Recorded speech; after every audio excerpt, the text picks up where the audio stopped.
King of Gods. By Fast Food Restaurant, Kabanata 129. Pagwawalis sa mga panlabas na disipulo, ikatlo. Gold bronze casting body. Ito ang hakbang ng pagpatay ni Hao Yuan at kapag ginamit, ang kanyang kapangyarihan at depensa ay tataas sa ibang antas.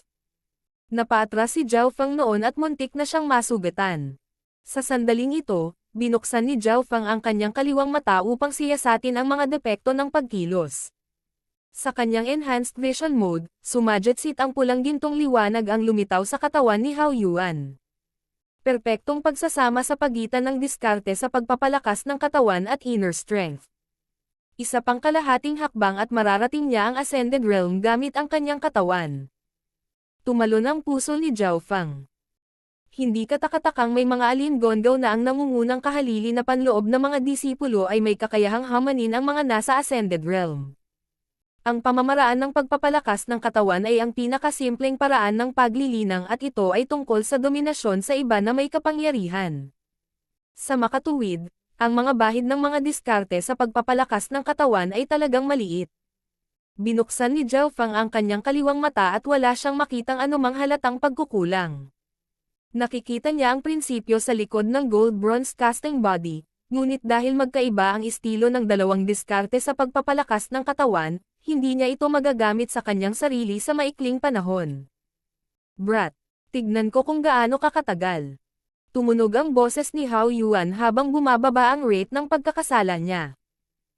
Sa halip, sinubukan niyang hanapin ang figure ni Zhao Feng at hindi siya umatake ng padalos-delos. Matapos sumanib ang kasanayan sa paggalaw ni Zhao Feng sa illusion fish picture, nagkaroon ng mga ilusyon sa lahat ng dako na angkop sa magulong sitwasyon. Kaya kapag gumawa ng mas maraming galaw ang kalaban, mas madali silang nalinlang. Ang isang mahinahon, lohikal na tao ay maghihigpit sa kanilang paggalaw, na magpapababa sa epekto ng illusion fish picture. Sa maikling panahon, hindi gumalaw si Hao Yuan, sinusubukan niyang hanapin ang tunay na katawan ni Zhao Feng at hindi siya mag-aaksaya ng enerhiya. Kung hindi gumalaw ang kalaban, gagawin ko. Starfinger. Malamig na tumawa si Zhao Feng at ipinadala ang kanyang pinakamataan na antas na Starfinger kay Hao Yuan. Ding ding ding. Lumitaw ang mga sparks ng damapo ang mga pag-atake sa Hao Yuan, ang mga matatalim na galaw na ito ay hindi man lang tumagos sa kanyang depensa. Hahaha. Ito ang atake mo. Anong nakakatakot na depensa? Bumilis ang tibok ng puso ni Zhao Feng. Ang depensa ng gold bronze casting body ay mas malakas pa kaysa sa kanyang silver air barrier. Small gold metal fist. Bulalas ni Hao Yuan habang nilap niya si Zhao Feng at inilabas ang kanyang kamao. Ang hangin lamang mula sa kamao ay maaaring makasira ng mga magsasaka sa ikawalo at ikasyam na ranggo ng Consolidated Realm. Silver air barrier. Pinaikot ni Zhao Feng ang kanyang inner strength sa pinakamataas at ginamit niya ang defensive skill ng silver wall technique. Isang manipis na layer ng transparent na pilak ang lumitaw sa kanyang balat. Boom! Ang kamao ay tumama sa target nito at ang silver transparent na harang ay nanginig at ang kulay nito ay lumabo. Naramdaman ni Zhao Feng na parang may bundok na bumababa sa kanya at sa ilalim ng pressure na ito, ang returning breath technique niya ay lumampas sa pinakamataas na antas. Crack! Sa ilalim ng pagkilos na maaari pang itulak pabalik ang ilan sa Ascended Realm, ang silver air barrier sa wakas ay nasira. Ngunit ginamit ni Zhao Feng ang enerhiyang ito para tumalon pabalik ng 10-10 yarda at umatras siya gamit ang kanyang smoke transparent step. Teng! Teng! Napaatras din si Hao Yuan ng pagkawasak ng silver air barrier at naging solemn na ang kanyang ekspresyon sa unang pagkakataon. Mula sa simula hanggang ngayon, ang pagganap ni Zhao Feng sa bilis, galaw at lakas ay lumampas muli sa kanyang inaasahan at nagawa niyang labanan siya ng katumbas sa maikling panahon. Sa mga tuntunin ng paggalaw, kailangang aminin ni Hao Yuan na hindi siya kasing galing ni Zhao Feng. Naintindihan ni Zhao Feng ang illusion fish picture at ito ay pinakamahusay kapag ginamit ng may mga kasanayan sa bilis lalo na, kaya ang smoke transparent step ay lumampas sa pinakamataas na antas. Higit pa rito, ang returning breath technique ay nagbigay kay Zhao Feng ng siksik at makapal na inner strength. Kung gugustuhin ni Zhao Feng, maaari siyang lumaban ng pigil. Ito ay isang bagay na hindi gustong makita ni Hao Yuan, Ngunit ang layunin ni Zhao Feng ay hindi lumaban hanggang sa tabla. Starfinger. Tornado Stance. Small Gold Metal Fist. Silver Wall Mountain Opener. Ang dalawang figure ay magkakaugnay minsan at naghiwalay. Si Zhao Feng ang umatake, habang si Hao Yuan ay nasa defensive. Ang mga panlabas na alagad ay nagulat lahat. Ang Zhao Feng na ito ay may lakas na maihahambing sa Hao Yuan. Umaasa lang siya sa kanyang kasanayan sa bilis para kontrahin si Hao Yuan. Kung sila ay mag-away, si Zhao Feng ay hindi magiging kalaban ni Hao Yuan. Ang bilis ng kasanayan ay bahagi din ng lakas. Sa mga tuntunin ng bilis, nagagawa niyang talunin ang bawat panlabas na disipulo. Kahit na ano pa ang sabihin nila, ang karamihan ay natulala pa rin sa tunay na lakas ni Zhao Feng. Nakatuon ang kanilang mga tingin sa dalawang figures sa entablado. Malalim ang galaw ni Zhao Feng at sa bawat pagkakataon, malilin lang ang mga manonood. Sa 10 pag-atake, si Hao Yuan ay maaari lamang makakuha ng pinakamataas na 2 hanggang 3 pag-atake sa tunay na target at kailangan niyang umasa sa swerte. Kung paanong naglaban ang dalawa ng 40 hanggang 50 galaw, walang resultang nakita. Tornado Stance. Mysterious Wind Palm. Biglang bumagsak si Zhao Feng sa hangin at nagbago ang kanyang estilo ng pakikipaglaban. Isang Asher Light ang lumitaw mula sa kanyang palad na umikot ng pabilis at hinailan nito ang kalapit na hangin papunta dito. Ang paglipat ay tila mabagal, ngunit sa katunayan ito ay napakabilis at tila ginagamit ang kapangyarihan ng kalikasan upang hatiin ang lahat ng bagay sa kanyang landas. Ang galaw na iyon. Napabuntong hininga si Ji Fengyan, na nanonood sa ibaba.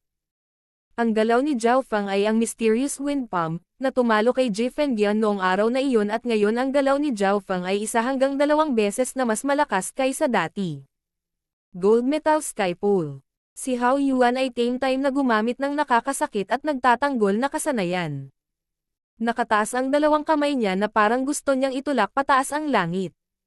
Ang dalawang killing moves ay nagsalubong ng husto sa kalagitnaan ng hangin at nagpadala ng tuloy-tuloy na tunog. Ding ding ding. Ang isang figure ay nasa himpapawid, habang ang isa ay nasa lupa. Habang nagsasalpukan ang mga galaw, isang magulong surge ng enerhiya ang kumalat sa kalapit na lugar at nagpasabog ng isang layer ng alikabok na tumatakip sa stage. Nagpatuloy ito ng ilang sandali bago naghiwalay ang dalawang figure. Teng, teng, teng. Ang isang gintong figure ay nasaktan habang siya ay umatras, habang ang isa naman ay bumaligtad sa himpapawid at marahang lumapag sa lupa. Nang muling bumagsak ang alikabok, makikita ang dalawang figure. Si Zhao Feng ay kapareho ng dati. Ang pinagkaiba lang ay ang kanyang damit ay napunit. Para naman kay Hao Yuan, 10-10 marka ng dugo ang lumitaw sa kanyang katawan. Pero sa itsura nito, hindi naman siya malubhang nasugatan. Ngunit kahit noon pa man ay huminga ng malamig ang mga manonood. Sinong mag-aakala na si Hao Yuan ay magugulo? Siguro malapit na siyang maging bagong panlabas na disipulo. Isang malinaw na boses ang narinig mula sa malapit. Nang marinig ang boses na ito, nanigas ang katawan ng maraming tao, lalo na ang mga kapalit na inner disciples tulad ni Ji Fengyan at Hong Brothers, na tumingin sa lalaking nagsalita. Mula sa karamihan, isang landas ang nilikha at lumabas ang isang kabataan. Normal ang mukha ng kabataang ito at kalmado ang ekspresyon. Ngunit ang mukha na ito ang nagbigay galang sa ibang mga alagad. Lin Fan, ika-unang ranggo. Nandito din siya. Narinig ko na minsang natalo ni Lin Fan ang mga panloob na disipulo ng Ascended Realm. Nagdulot ng shockwave ang hitsura ni Lin Fan. Una sa mga panlabas na disipulo. Tiningnan ni na Xiao San, Yon Mengxiang, Yang Qingshan at iba pa ang bali-balitang figure na ito. Mula nang sila ay maging mga disipulo, narinig na nila ang mga tao na nagsasalita tungkol kay Lin Fan ng higit sa 1 beses. Tila, ang talento ni Lin Fan ay napakakatamtaman, kalahati lamang ng espiritual na katawan at halos hindi siya makapasok sa clan. Ngunit isang katulad niya ang nakaabot sa trono ng mga panlabas na alagad sa pamamagitan ng pagsusumikap. Lin Fan, ang ibig mong sabihin ay si Zhao Feng. Siya ang magiging nangungunang panlabas na disipulo. Kahit na sa tingin mo ay hindi mo siya kapareha. Ang ilan sa mga kahalili na panloob na disipulo ay hindi napigil ang magtanong. Una, ang kanyang kakayahan sa paggalaw ay ang pinakamahusay sa mga panlabas na disipulo. Kahit ako hindi ko siya mapapantayan. Sa pagsasalita hanggang dito, huminto si Lin Fan. Ang ilang kahalili na panloob na mga disipulo ay tumanggaw bilang pagsang-ayon. Pangalawa, ang depensa ni Hao Yuan ay ang pinakamahusay sa mga panlabas na disipulo at hanggang ngayon, si Zhao Feng ay hindi pa nasusugatan samantalang si Hao Yuan ay mayroon, kahit na ito ay kaunting pinsala. Nakangiting sabi ni Lin Fan. Siniyasat ni Yun Mengxiang ang nangungunang panlabas na disipulong ito. Ngunit kahit saang pananaw man siya tumingin, tila normal siya sa lahat ng paraan. Sinuri ni Lin Fan. Ito ay nangangahulugan na ang opensa, depensa at bilis ni Zhao Feng ay umabot na sa tuktok, kaya sa pangkalahatan ay mas malakas siya kaysa kay Hao Yuan.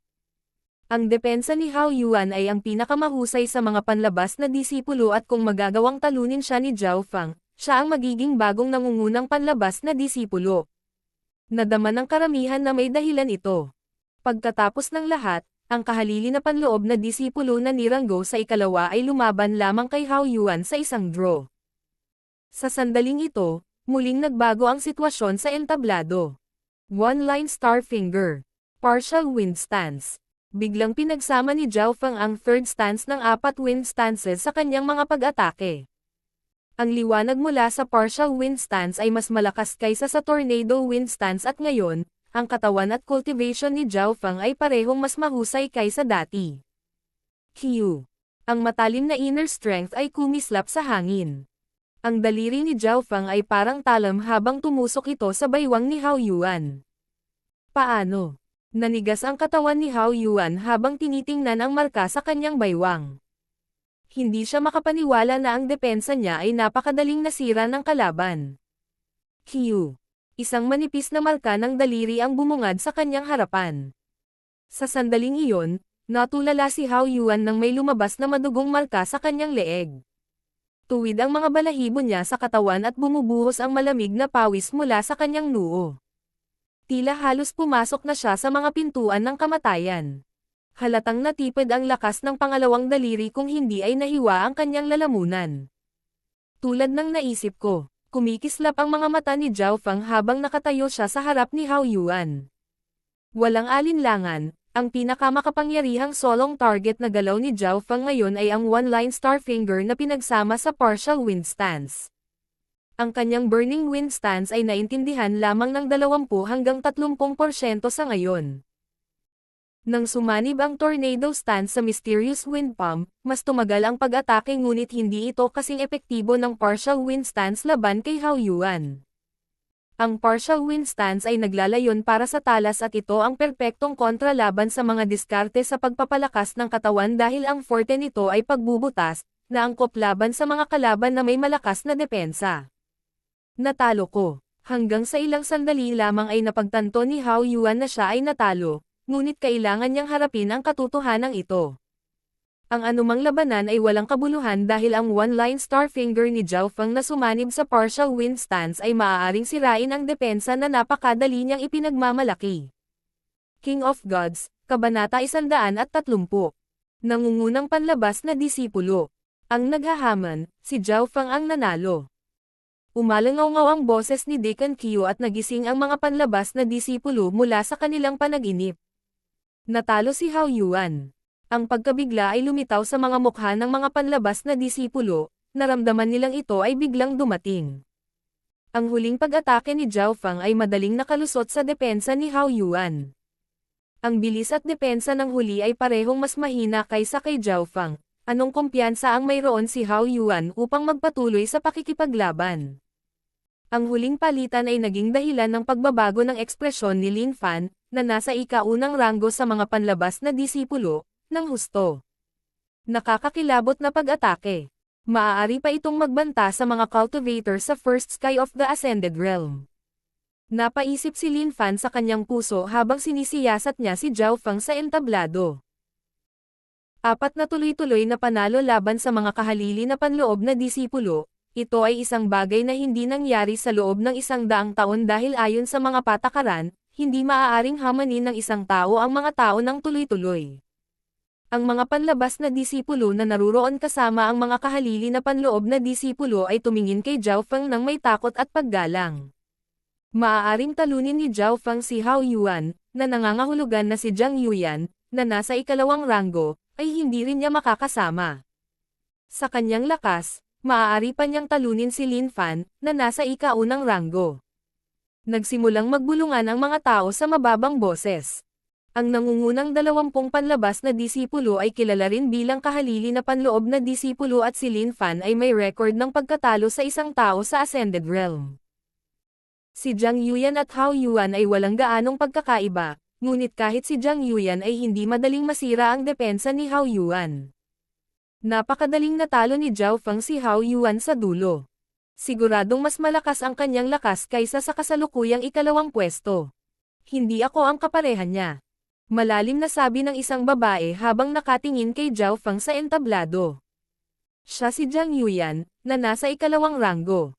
Matapos panoorin ang laban ni na Zhao Feng at Hao Yuan, si Jiang Yuyan ay nakabuo ng ganitong conclusion. Sa mga tuntunin ng bilis at paggalaw, madaling nakakuha ng unang pwesto si Zhao Feng. Sa mga tuntunin ng opensa, nangunguna din siya dahil madali niyang nalusutan ang depensa ni Hao Yuan. Bukod doon, ang katawan at lakas ni Zhao Feng ay nasa ibaba lamang ng kay Hao Yuan. Sa kombinasyon ng lahat ng ito, nakaramdam ng takot si Jiang Yuyan. Wala siyang malakas na depensa tulad ni Hao Yuan. Kaya't kung haharapin niya si Zhao Feng, mas lalo siyang matatalo. Pero, sina Jiang Yuyan at Hao Yuan ay parehong naniniwala na mayroong isang tao na may pagkakataong talunin si Zhao Feng at ang taong iyon ay si Lin Fan. Napakalakas mo. Mula ngayon, ikaw na ang magiging bagong nangungunang panlabas na disipulo. Ngumiti si Lin Fan. Nang marinig ito, natigilan ang mga tao. Ano ang nangyayari? Lumitaw ang pag-uusisa, malinaw na alam nilang lahat kung gaano kalakas si Lin Fan. Hindi kaya kahit si Lin Fan ay hindi kasing lakas ni Zhao Feng. Lin Fan, hindi mo man lang siya inaway, kaya bakit mo siya binigyan ng titulong nangungunang panlabas na disipulo? Sina Hao Yuan at Jiang Yuyan ay parehong ayaw. Alam nilang dalawa na natalo pa ni Lin Fan ang isang tao sa Ascended Realm, kaya dapat na mas nakakatakot ang kanyang lakas. Nang marinig ito, sumulyap si Zhao Feng kay Lin Fan gamit ang kanyang kaliwang mata at agad na naunawaan. Hahaha. Hindi na ako panlabas na disipulo. 2 araw ang nakalipas, nakapasok ako sa Ascended Realm at nagpunta ako sa Heavenly Core Division para maging isang panloob na disipulo. Malakas na tumawa si Lin Fan habang kumakalat mula sa kanyang katawan ang isang silakbo ng mental energy, na pinipilit ang mga panlabas na disipulo. Nagulat ang lahat sa balitang ito. Nakapasok na siya sa Ascended Realm at naging isang panloob na disipulo. Ito ang pangarap ng maraming panlabas na disipulo at sa wakas ay nakamit ni Lin Fan ang pangarap na ito matapos makipaglaban sa mga panlabas na disipulo sa mahabang panahon. Ang lahat ay sumulyap ng may pag-unawa kay Lin Fan. Ngumiti rin si Zhao Feng. Pakiramdam niya ay medyo mabait itong Lin Fan na ngayon lang niya nakilala. Zhao Feng, naniniwala ako sa loob ng ilang taon, magkikita na tayo bilang mga panloob na disipulo. Binigyan ni Lin Fan si Zhao Feng ng mataas na ebalwasyon. Umaasa ako. Mapagpakumbaba na sabi ni Zhao Feng. Hindi nagtagal si Lin Fan at iniwan niya ang isang grupo ng mga naiinggit na panlabas na disipulo. Pagkaalis ni Lin Fan, muling naging sentro ng atensyon si Zhao Feng. Ngayong panloob na disipulo na si Lin Fan, hindi ba't si Zhao Feng na ang bagong nangungunang panlabas na disipulo? Ang puso ng mga tao ay tumalon sa takot, paggalang at pag-iingat lalo na ang mga tao tulad ni Hao Yuan, ang Hong Brothers at Ji Fengyan. Si Zhao Feng na ngayon ang nangungunang panlabas na disipulo, ito ay isang resulta na hindi rin inaasahan ng huli. Nawalis na niya ang lahat ng mga panlabas na disipulo at siya ngayon ay nakatayo sa tuktok. Ang pagkatalo sa 4 na kahalili na panloob na disipulo sa isang hilera, nakamamanghang Jiang Yuyan, na nasa ika-2 pwesto at si Lin Fan ay nakarating lamang sa Ascended Realm. Teng. Lumapag si Zhao Feng sa harap ni Nan Gongfan at Yang Qingshan. Parehong nasa sabik ang dalawa at hindi nila alam kung iiyak o matatawa. Sa tabi nila, Si Prinsesa Yon Mengxiang ay may masalimuot na emosyon sa kanyang mga mata habang sinisiyasat niya ang kabataang ito, na nalampasan muli ang kanyang inaasahan. Kahit papaano, habang sino-survey niya si Zhao Fang, mas nararamdaman niyang hindi niya ito nakikita. Ngayong umalis na si Lin Fan, ang 20 kahalili na panloob na disipulo ay may isang pwesto na nawawala at magkakaroon ng isa pang laban para sa natitirang pwesto. Ayon sa mga patakaran, ang ranggo ni Zhao Fang ay tataas mula ika-3 hanggang ika-2. Ngunit sa sandaling ito, si Jiang Yuyan ay lumapit kay Deacon Qiu at may sinabi. Tumanggaw si Deacon Qiu at tinawag si Zhao Fang. Sinabi ni Jiang Yuyan na hindi siya kasing lakas mo. Mula ngayon, ikaw na ang magiging nangungunang panlabas na alagad at tatanggap ng pinakamahusay na pagtrato. Nakangiting sabi ni Deacon Qiu. Nagtataka na tumingin si Zhao Fang kay Jiang Yuyan. Zhao Fang. Inaamin kong hindi ako ang kapareha mo ngayon, pero hindi magtatagal ay babawiin ko ang ranggo na sa akin. Malamig na nagsalita si Jiang Yuyan saka tumalikod at umalis. Tulad nito, si Zhao Fang ang naging nangungunang panlabas na disipulo at sa parehong araw, lumipat siya sa isa pang patio. Ang pagtrato sa unang pwesto ay mas mahusay kaysa sa iba. Halimbawa, nakakakuha si Zhao Fang ng 10 substandard na Primal Crystal Stone bawat buwan, nakapareho ng isang panloob na disipulo. Kasabay nito, makakakuha din siya ng iba pang mga mapagkukunan. Zhao Fang, nabalitaan ko na maaari kang pumunta sa clan at pumili ng middle class mortal skill sa loob ng 3 araw maliban kung may haamon sa iyo sa panahong ito.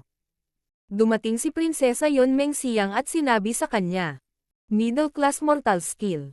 Natuwa at nagulat si Zhao Fang nang marinig niya ito. Ang rippling technique ni Bei Moy ay isang middle class mortal skill at ginamit niya ito para duminahin ang 5 sa kanila noon. Sinanay ni Xiao San ang Blazing Sun Manual at kahit na hindi pa niya naabot ang isang mataas na antas, ang lakas nito ay sapat na upang maabot ang nangungunang 10. Ngunit ang middle class mortal skills ay hindi bukas sa mga panlabas na disipulo. Kapag ang isa ay naging isang panloob na disipulo ay magkakaroon sila ng pagkakataong matuto ng middle class mortal skill. Kahit na ang pagkakaiba sa pagitan ng low class at middle class na mortal na kasanayan ay tila maliit, ito ay mas malaki kaysa sa pagkakaiba sa unang ranggo ng Consolidated Realm. Kung walang anumang mga aksidente sa susunod na 3 araw, dapat akong makakuha ng isang middle class mortal na kasanayan. Si Zhao Fang ay puno ng pag-asa. Siyempre, hindi niya nakalimutan ang tungkol sa Thousand Leaf Pond.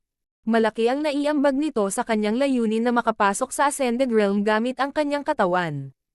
Sa makatuwid, gumugol siya ng maraming oras sa pag-unawa sa 7 array na libro na ibinigay sa kanya ng matandang si Zhang.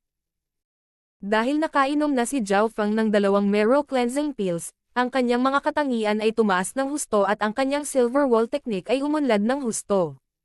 Siguro sa loob ng 10 araw, maaabot na ng kanyang silver wall technique ang pinakamataas na ika-9 na ranggo. Bukod sa cultivation, binisita din ni Zhao Fang sina Nan Gongfan at Yang Qingshan. Kahit saan siya pumunta, binabati siya ng mga panlabas na alagad. Pagbati, Brother Zhao. Kahit na ang ilang mga alagad na mas matanda sa kanya at may mas mahusay na talento, ay magalang na bumabati sa kanya. Ngayon si Zhao Fang ang nangungunang panlabas na disipulo at dinurog niya ang bawat panlabas na disipulo sa ibaba ng kanyang mga paa. Ang layuning ito ay nakamit ng mas maaga kaysa sa inaasahan niya. Sa proteksyon ni Zhao Fang, naging maluwag ang mga araw ni Yang Qingshan at Nan Gongfan. Brother Zhao, walang nang ahas na saktan tayo ngayon. Tuwang-tuwa si Yang Qingshan kaya napataas ang kanyang mga kilay. Si Nan Gongfan sa kabilang banda ay bahagyang nag-alala. Brother Zhao, ang iyong pagganap sa nakaraan ay napakahusay. Paano kung makuha nito ang atensyon ni Haiyun Master? Bilang isang panlabas na disipulo, gaano man ako kalakas, hindi ko pa rin makukuha ang atensyon ni Haiyun Master.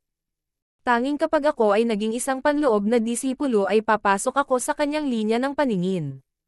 Nagtiwala si Zhao Fang. Natitiyak niyang hindi pa alam ni Haiyun Master ang kanyang pag-iral sa ngayon dahil mayroon lamang siyang low-tier spiritual body at ang mga taong tulad ni Quan Chen ay hindi tumitingin sa kanya sa mata.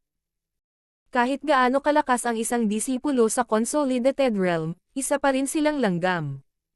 Lumipas ang 3 araw sa isang iglap at walang nang ahas na hamanin ang posisyon ni Zhao Fang. Sina Jiang Yuan at Hao Yuan, na nasa ikalawa at ikatlo, ayon sa pagkakabanggit, ay parehong alam na hindi sila ang kalaban ni Zhao Fang. Kaya agad na pumunta ang huli sa Outer Hall Division at nag-apply ng consent para makuha ang kanyang middle-class mortal skill. Ang kanyang aplikasyon ay kailangang sumang-ayon ng Outer Hall Division upang patunayan na walang panloloko na kasangkot, ngunit ang lakas ni Zhao Fang ay totoo sa kanyang pangalan.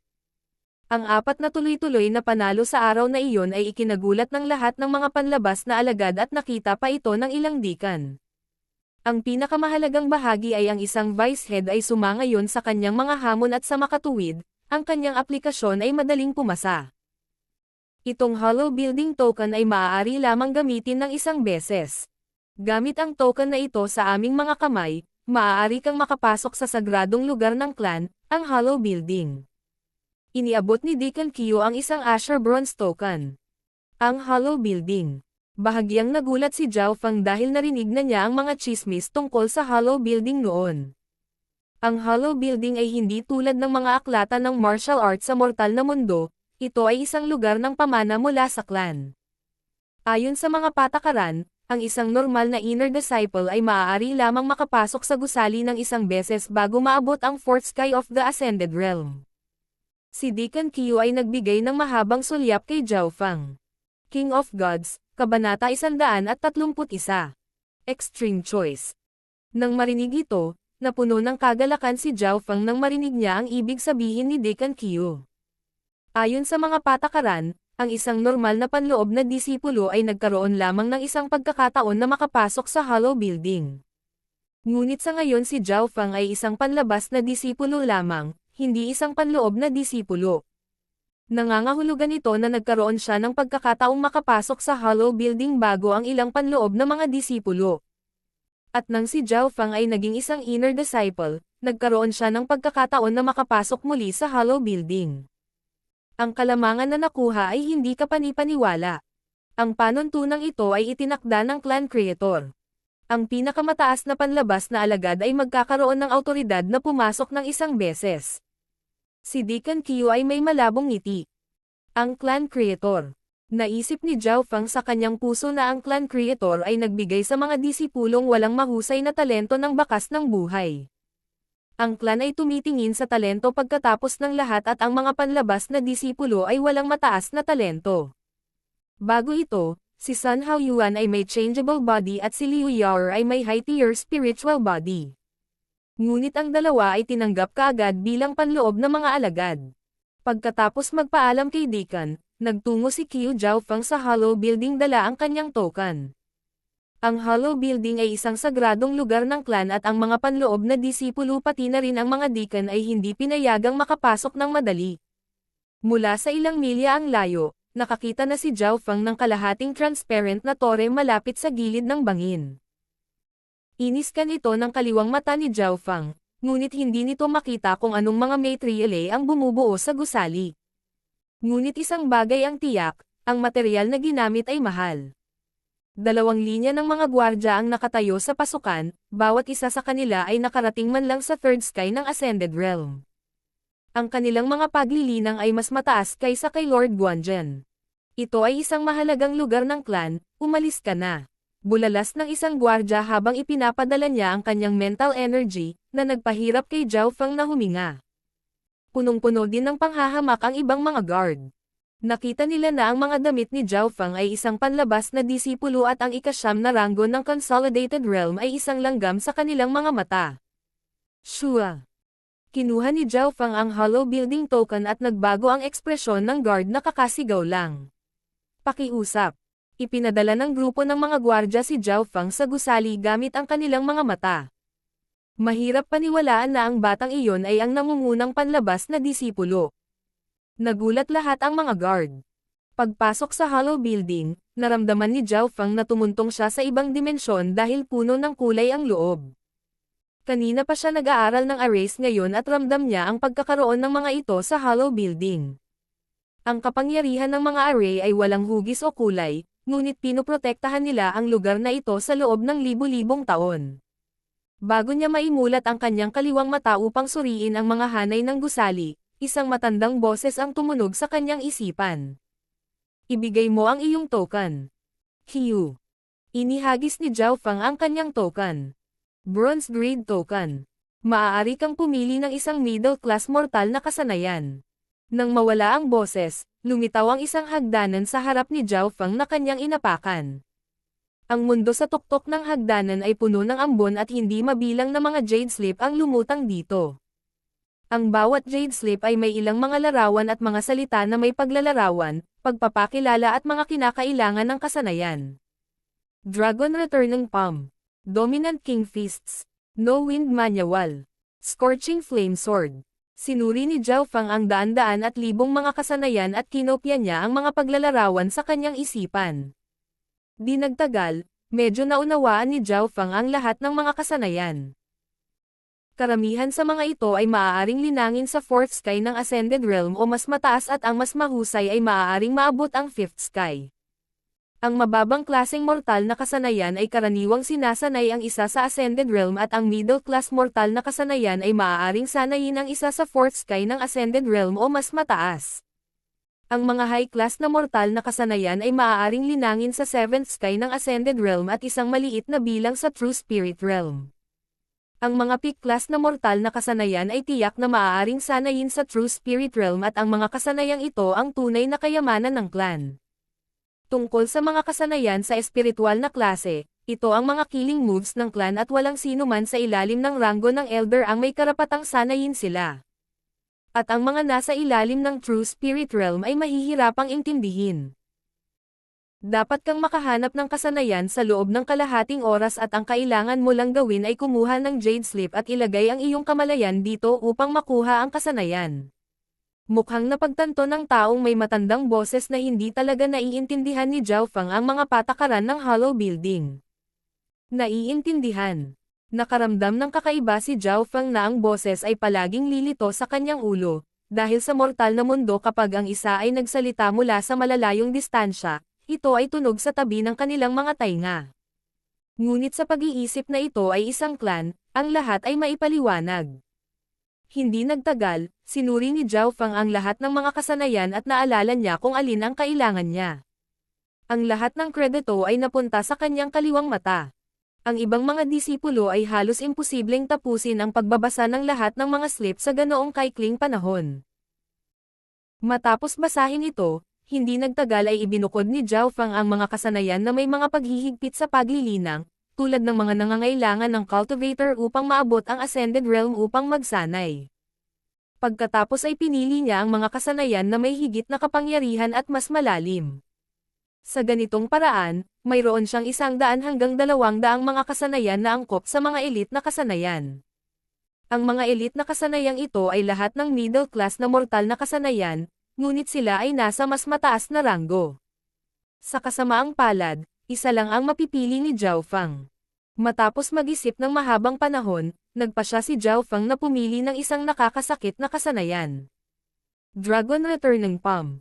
Ang palad ay nagiging dragon na kayang durugan ang mga bundok.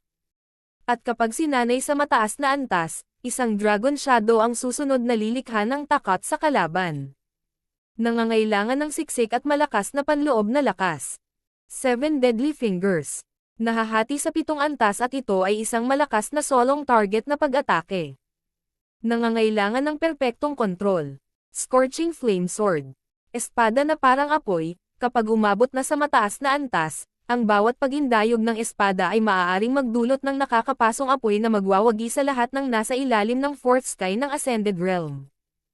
Tiningnan ni Zhao Fang ang mga nakakasakit na kasanayan na may kapangyarihan na lumampas sa mga limitasyon ng kalikasan.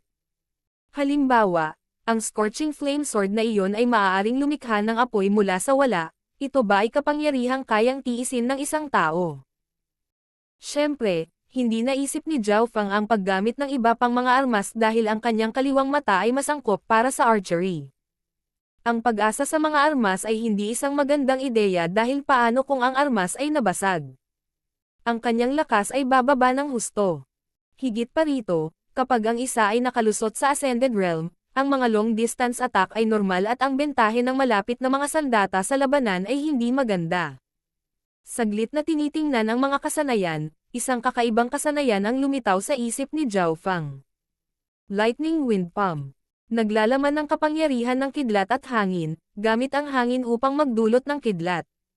Kapag sinanay sa pinakamataas na antas, maaari kang magpatawag ng kidlat. Pero siguro dahil partial skill lang halos, walang nagsanay nito hanggang sa pinakamataas na antas. Pansinin. Ang kasanayang ito ay naglalaman ng maraming panganib at mayroong mga tala ng isang magsasaka na nagsanay sa kasanayang ito na pinatay ng kidlat. Matuto ng mabuti. Ang huling babala ay tila idinagdag lamang dahil sariwa pa ang mga marka. Lightning Wind Palm, magiging ikaw. Pinili lang ni Zhao Fang ang kasanayang ito, at isa ito sa pinakamapanganib. Siya ay nagsanay noon sa Starfinger at naunawaan ni Zhao Fang na kung mas mapanganib ang paglilinang, mas nakakatakot ang kapangyarihan nito. Ang Lightning Wind Palm ay pareho at ang mga disipulo ng Broken Mon Clan ay hindi maglakas loob na sanayin ito. Higit pa rito, walang gustong sayangin ang mahalagang pagkakataong ito para sumugal sa hindi kilalang kasanayan. Ngunit nang ahas si Zhao Fang. Una, nagkaroon siya ng isa pang pagkakataon na makapasok sa Hollow Building. Pangalawa, dahil walang nang ahas na sanayin ang kasanayang ito, nangangahulugan ito na ang kapangyarihan nito ay nakakatakot. Nakita ni Zhao Fang ang kasaysayan ng clan at ang mga maalamat na figure na iyon ay palaging nagsanay ng mga kasanayang iyon na hindi kayang maabot ng iba at sa wakas ay maabot ang tuktok ng tore. Kung pumili si Zhao Fang ng isang kasanayan na madaling sanayin ng iba, kung gayon ano ang pagkakaiba niya sa kanila? Sigurado ka bang pipiliin mo ang Lightning Wind Palm? Binabalaan kita, ang kasanayang ito ay mahirap matutunan at mas mapanganib pa kaysa sa ilang high-class mortal na kasanayan. Tumunog ang sinaunang boses. Oo, tumugon si Zhao Fang sa malakas na tono. Ang ganoong tono ay nagpatigil sa matandang boses. Ito ang kauna-unahang pagkakataon na nakakita siya ng isang tao na pumili ng ganoong mapanganib na kasanayan ng may ganoong kumpiyansa. Ang mga taong ito ay mailalarawan lamang bilang mayabang. Hahaha, kadalasan may dalawang resulta kapag ang isa ay nagsasanay sa Lightning Wind Palm. Ang unang resulta ay hindi naabot ng isa ang pinakamataas na antas at habang nagsasanay, nabali ang kanilang mga litid o ang ibabang bahagi ng kanilang katawan ay nagiging inutil. Ang pangalawang resulta ay ang isang kababalaghan na may mataas na pangunawa ay natututo nito, nataman ng kidlat at namatay. Ang huli ang ikinalulungkot. Bahagyang tumawa ang sinaunang boses at hindi na siya nagsalita. Dalawang resulta. Ang una ay hindi maabot ang pinakamataas na antas, samantalang ang pangalawa ay tamaan ng kidlat at mamatay. Kung sino man iyon, makaramdam sila ng takot o kahit man lang mag-alala, ngunit hindi pinakinggan ni Zhao Fang ang matandang boses at pinagsanib niya ang kanyang kamalayan sa Jade Sleep. Weng!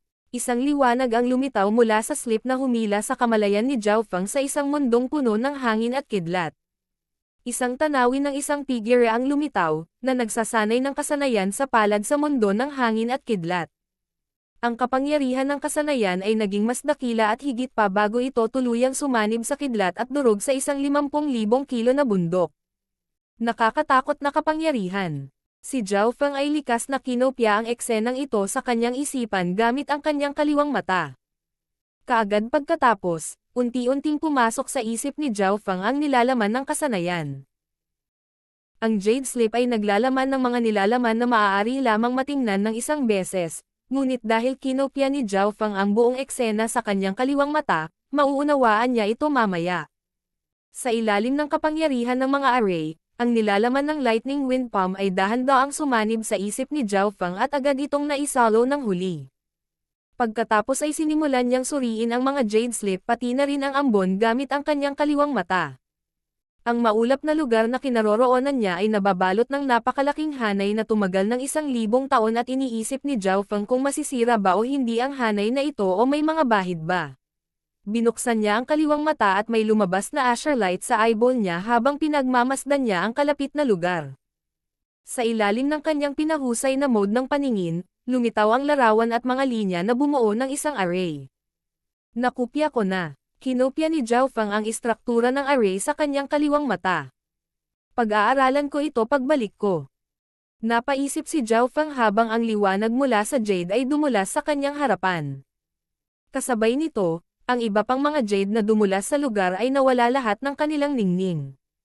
Tulad nito, kinuha ni Zhao Feng ang mga nilalaman ng Lightning Wind Palm pati na rin ang istruktura ng array palabas ng Hollow Building. Bago siya umalis, narinig niya ang babala ng matandang tinig. Ang mga kasanayan ng Hollow Building ay hindi dapat ikalat o kung hindi ay mapilayan ang paglilinang ng tao. Alalahanin mo ito. King of Gods, Kabanata 132. Lightning Wind Palm.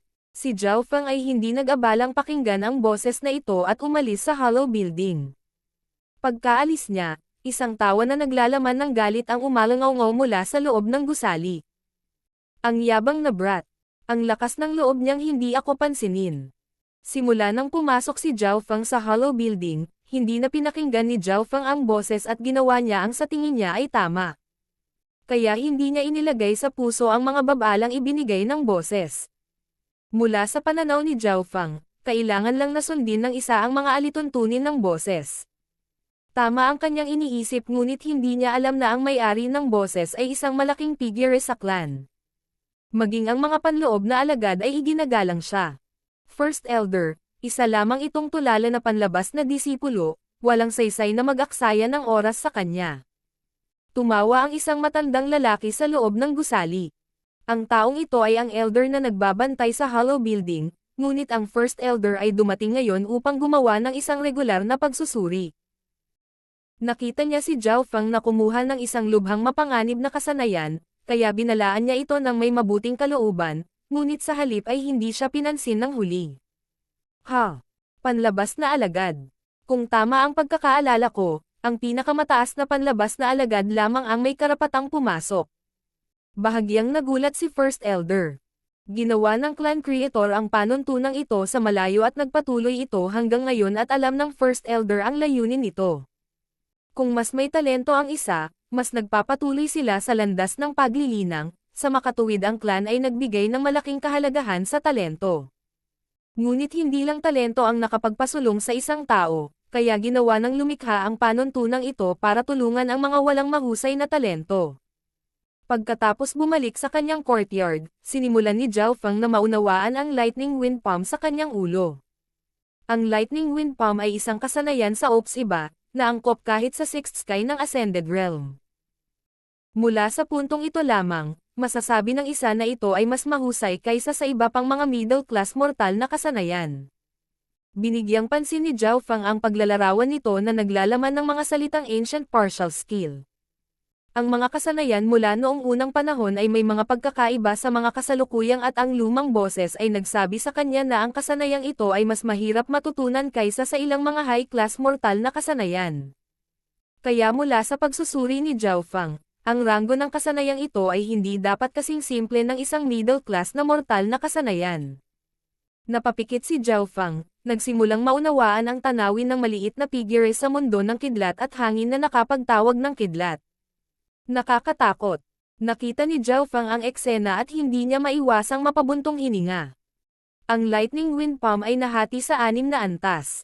Ang first level, Learner. Pag-unawa sa lakas ng hangin. Ang second level, Beginner. Nagsimulang mabuo ang aura ng kidlat at hangin. Ang third level, Low level. Ang palad ay maglalaman ng tunog ng kidlat at ang isa ay mahihirapang humanap ng katapat laban sa mga nasa ilalim ng fourth sky ng Ascended Realm. Ang fourth level, mataas na antas. Ang kakayahang manhid ng kalaban, upang ang kanilang mga aksyon ay bumagal. Ang fifth level, pinakamataas na antas. Gamit ang hangin upang ipatawag ang kidlat, ang kapangyarihan ay tumataas ng husto. Ang sixth level, hangganan na antas. Kapag may bagyo, ang isa ay nagkaroon ng tiyak na pagkakataong ipatawag ang 9 Cloud Lightning. Kapag nagtagumpay ang isa, ang sino mang nasa ilalim ng True Spirit Realm ay masisira at ang pag-iral sa True Spirit Realm ay magiging maingat. Ang 6th level ay dapat gamitin kapag ang isa ay nasa 6th Sky of the Ascended Realm ngunit may pagkakataong ipatawag ang 9 Clouds Lightning na magpapalakas ng lakas ng tao ng 10 beses. Ang ika-6 na antas ay nakakabaliw. Kapag nagtagumpay ang isang tao sa pagtawag sa Nine Clouds Lightning, maging ang mga nilalang ng True Spirit Realm ay kailangang mag-ingat. Nanginig ang puso ni Zhao Fang. Maaari niyang kumpirmahin na ang kasanayang ito ay hindi isang middle class na mortal na kasanayan pagkatapos na makipag-ugnayan dito. Malinaw, kahit na ang ika-6 na antas ay nakakabaliw at ang lakas ng isang tao ay tataas ng 10 beses, ang panganib na kasangkot ay marami rin. Ang pinakamaliit na pagkakamali ay magiging alikabok ang gumagamit. Ang taong lumikha ng kasanayang ito ay baliw at ang mga nagsanay nito ay baliw din. Ngunit dahil pinili ito ni Zhao Fang, hindi niya pagsisisihan na gawin iyon. Sa halip, magtutuon siya ng pansin at susubukan niyang unawain ito. Gumamit ang Lightning Wind Palm ng hangin upang magdulot ng kidlat, kaya hangin ang batayan ng kasanayang ito. Tungkol dito, may magandang pundasyon si Zhao Fang dahil naintindihan niya ang unang 3 stance ng 4 na wind stances, na lahat ay naglalaman ng kalooban at layunin ng hangin. Tulad ng para sa huling tindig na Burning Wind Stance, ang isa ay lumikha ng apoy sa pamamagitan ng paggamit ng hangin, na nagpapataas ng pinsala sa isang buong bagong antas. Gamit ang 4 na wind stances bilang base, nagtagumpay si Zhao Fang sa pag-aaral nito at nagsimula siyang magtrabaho sa second level. Hihihi. Mukhang tama ang desisyon ko. Ang kasanayang ito ay angkop para sa akin. Hindi inakala ni Zhao Fang na magiging matagumpay siya. Ayon sa matandang boses, ang Lightning Wind Palm ay mas mahirap matutunan kaysa sa ilang high-class mortal na kasanayan. At kapag sinubukan ng isang tao na matutunan ang first level, kailangan nila ng hindi bababa sa 1 hanggang 2 buwan, minsan kahit na taon. Ngunit sa 4 na wind stances bilang pundasyon, madali itong nakumpleto ni Zhao Fang, ngunit nagkaroon ng pagtutol sa second level. Ang second level ay naglalaman ng aura ng hangin at kidlat. Si Zhao Fang ay may malalim na kaliwanagan ng hangin, ngunit wala siyang batayan para sa kidlat. Pumikit siya at bumungad sa kanyang isipan ang tanawin ng mundo ng kidlat at hangin. Sa larawang ito sa kanyang isipan, madaling maabot ni Zhao Fang ang second level at pagkalipas ng 2 araw, halos natutunan na niya ang second level. Ngunit ang ikatlong antas ay hindi mauunawaan sa anumang oras sa lalong madaling panahon. Inilagay niya ang natitirang oras sa 7 array na libro na ibinigay sa kanya ng matandang Zhang at sa 7, isa na lang ang natitira. Ang huling aklat na ito ang pinakamahirap sa kanilang lahat at tanging sa kaliwanagan na nakuha mula sa Illusion Fish Picture ay naunawaan niya ito at sa araw na ito, sa wakas ay natutunan ni Zhao Fang ang 7 aklat. At sa oras na ito napagtanto niya na ngayon ang huling araw. Malapit na, nagpakawala ng mahabang hininga si Zhao Fang. Dahil natuto siya at ginugol ang ilang oras sa Lightning Wind Palm ay halos nakalimutan niya ang deal sa matandang si Zhang. Ang kasalukuyan at pinakamahalagang layunin niya ngayon ay ang pumasok sa Ascended Realm kasama ang kanyang katawan. Tumakbo si Zhao Fang sa Clan Mission Division at nakilala si Vice Head Zhang. Natutunan mo na ba ang lahat ng 7 array box? Nakangiting sabi ni Vice Head Zhang. Oo, napabuntong hininga si Zhao Fang. Pagkatapos ay nagtanong ang matandang Zhang ng 15 katanungan. Isang mahirap at isang madaling tanong para sa bawat aklat at para masagot ang huling tanong, dapat pagsamahin ang lahat ng nilalaman ng 7 aklat. Tanging sa kanyang kaliwang mata na patuloy na nag-iisip ay nasagot ito ni Zhao Fang. Matapos ibigay ni Zhao Fang ang kanyang sagot, bumantong hininga ang matandang si Zhang at tinitigan si Zhao Fang na parang halimaw. Sigurado ka bang wala ka pang natutunan tungkol sa mga arrays dati? Sabi ng matandang Zhang, na natalo. Mabibilang ba ang Illusion Fish Picture? Nagbigay si Zhao Fang ng ngiti, ang matandang buwan ay nagtanong ng mga katulad na tanong noon. Bahagyang kumunot ang mga pisngi ni Vice Head Zhang. Noon, siya ay isang henyo na nakakaalala sa lahat ng kanyang nakita at mayroon siyang kaunting katanyagan sa loob ng 13 bansa. Ngunit kumpara sa talento ni Zhao Fang, akala niya ay aso lang siya. Natutunan mo ang batayan ng mga array. Mula ngayon, pupunta ka at tutulong sa pagprotekta at pagbibigay ng pagpapanatili sa mga arrays sa clan. Malinaw na kasama dito ang Energy Gathering Array sa Thousand Leaf Pond. Walang ekspresyong sinabi ng matandang Zhang. Sa parehong araw, nagsimulang makipag-ugnayan si Zhao Fang sa mga array.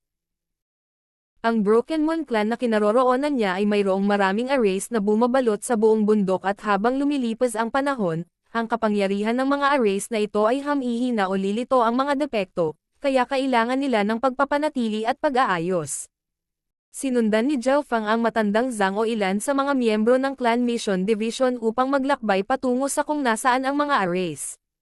Ang ambon mula sa araw na iyon sa pagsubok ay nilikha ng isang array at ang dahilan kung bakit lumulutang ang Floating Crest Palace ay dahil din sa array. Nagsimulang maunawaan ni Zhao Fang. Sa mundo ng clans, maraming lugar ang nangangailangan ng tulong ng PIL, arrays at mechanism masters. Sa araw na ito, nakatanggap si Zhao Fang ng utos mula kay Vice Head Zhang na pumunta sa Thousand Leaf Pond. Bilang miyembro ng Clan Mission Division at katulong ng matandang Zhang, dumating si Zhao Fang upang tingnan kung may mali sa energy gathering array. Iniisip kung paano nagsimula ang kanyang silver wall technique na lumapit sa pinakamataas na ikasyam na antas, hindi mapigilan ni Zhao Fang na matuwa. Ang kanyang kaliwang mata ay naging matalas at isang manipis na azure glow ang lumitaw dito, na nagbigay daan sa kanya upang makita ang kristal na berdeng tubig. Napalunok si Zhao Fang, ngunit hindi siya gumawa ng anumang padalos-dalos na paggalaw. Una, kailangan niyang tingnan kung talagang may problema ang energy gathering array o wala. Ang energy gathering array na ito ay nilikha ng ilang cultivator ng True Spirit Realm at sa tulong ng mga array masters, ngunit naitala rin ni Zhao Fang ang istruktura ng array at sa kanyang pinahusay na paningin, siya lang ang makakatapos sa gawain ng iba pa. Sa nakalipas na ilang araw, si Zhao Fang ay nakakita ng maraming kapintasan sa arrays ng clan, marami siyang naiambag sa Clan Mission Division at nakatanggap ng papuri mula kay Vice Head Zhang. May dalawang depekto pati na rin 13 mahinang bahagi. Tumanggo si Zhao Fang at itinala niya ang mga numero para maiulat niya ito pabalik sa matandang Zhang. Sa oras na tumagal ng isang tasa ng tsaa, natapos na ni Zhao Fang ang kanyang gawain at pagkatapos noon, dinilaan ni Zhao Fang ang kanyang mga labi at inilabas ang kanyang token upang buksan ang array at pumasok. Ngunit sa pag-iisip tungkol dito, kung siya ay pumasok ang Thousand Leaf Pond kasama ang kanyang token, ang tunog na nilikha ay medyo malaki at siya ay isang panlabas na alagad lamang na walang karapatang pumasok. Nagpa siya si Zhao Fang na maging medyo low-key at pumasok siya sa Thousand Leaf Pond sa pamamagitan ng isa sa mga depekto. Woo! Binabad ni Zhao Fang ang kanyang katawan sa tubig at naramdaman niya ang kakaibang malamig na kapangyarihan na kumalat sa kanyang katawan na nagmula sa tubig. Pumikit siya at hinayaang dumampi ang buong katawan niya sa tubig. Pang! Pang! Naramdaman ni Zhao Fang na lumitaw muli ang kalabog sa kanyang kaliwang mata at tumaas ang bilis ng pagsipsip niya ng enerhiya. Ang epekto ay hindi kasing lakas ng Marrow Cleansing Pill, ngunit mas tumatagal ito. Naramdaman ni Zhao Fang na lumalakas ang kanyang katawan habang lumilipas ang panahon. Walang kamalay-malay, muntik na siyang makatulog sa lawa at pumasok sa isang peking kamatayan na sitwasyon na katulad noong nag-practice siya ng Withering Wood Technique. Sa ilalim ng sitwasyong ito, ang kanyang katawan ay nakaka-relax na hindi kailanman bago, na ginawa ang bilis kung saan siya sumisipsip ng enerhiya ng mabilis.